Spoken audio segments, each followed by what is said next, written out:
Dwarf Fortress has always been an interesting enigma.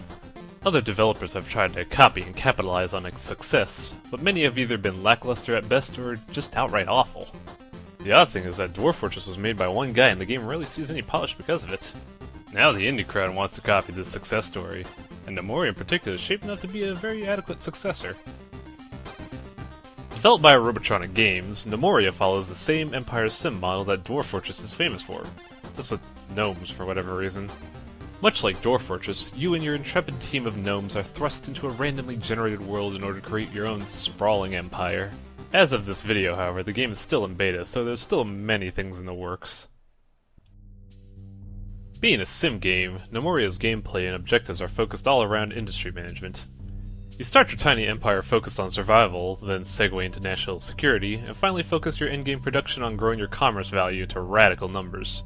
Several things, like nomad immigration and enemy strength, are all handled by your kingdom's value, so commerce plays a steady role throughout the game. Much like Dwarf Fortress, you designate areas for workshops, storage, and other various things for your gnomes to expand your empire. Gnomoria, however, features automated build orders, so if you ever decide to build a workstation, your gnomes will automatically start from the ground up like any sensible worker. This is nice because it not only facilitates multitasking, but it also makes the game much easier to handle.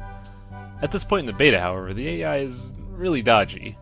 The priority function often feels like it just doesn't work at all, and gnomes will often headbutt goblin ambushes or do no jobs whatsoever. It's not game-breaking yet, but it could get really frustrating. The military mechanics are also intuitive and very easy to access. Upon forming a squad, you can select formations and squad perks for specific builds that you might want in your army. After creating a squad, you can tailor each soldier's AI and combat perks, and even after that you can customize armor presets for further specialization. All of this happens in a very easy to comprehend menu, so processing the information at hand is very easy. Lastly, there are the planning mechanics. The build menu lists everything in a well-organized manner, so finding what you want is quick and easy.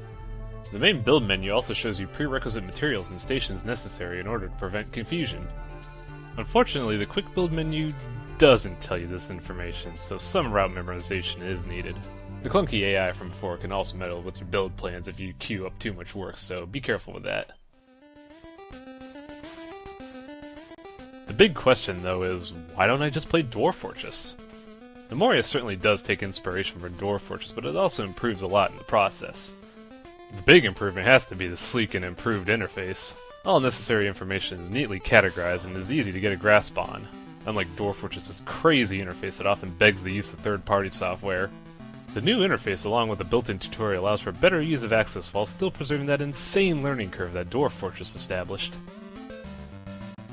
Another thing Gnomoria improves upon the Dwarf Fort model is graphics, as in actually adding some. The game is rendered in a 2D isometric view similar to SimCity 2000, but for its retro look the game has a nice amount of detail in its visuals. This adds a unique charm to the game, making it quite pleasant to look at. The camera angle can lead to some obstructive vision at times, but luckily there's a binding key that can remove walls from your view. There's also a remove unknown view if you want to be afraid of heights.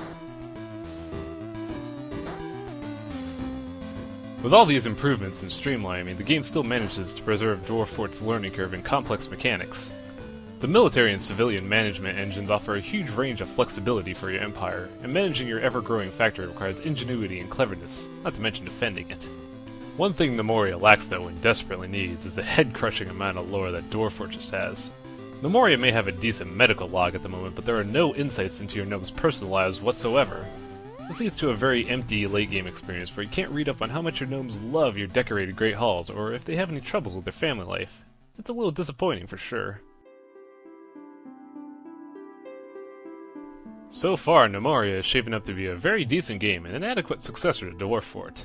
The game has a robust engine and there's nothing completely game-breaking, but it still lacks the personality and charm to tear itself from the stigma of Dwarf Fortress with graphics. The game is still in beta and no release date has been set, which is kind of unsettling. For now, I'd say only purchase it if you're dead set on helping the development process.